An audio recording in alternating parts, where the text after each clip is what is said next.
Pa, buntis po ako. Patawarin niyo po ako, pa. Ano? Buntis ka?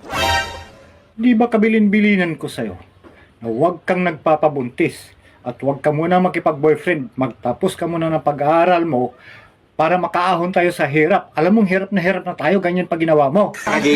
Sorry po, Papa. Mahal ko po siya at mahal niya po ako. Sino ba yung nakabuntis sa'yo at nang makatikim sa akin? Si Lando po, yung sulong anak ni Congressman na pinakamayaman dito Ha? sa atin.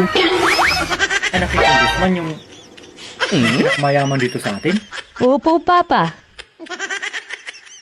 Ganun ba? O sige anak, ganito gawin mo. Ganito gawin mo. Pikutin mo.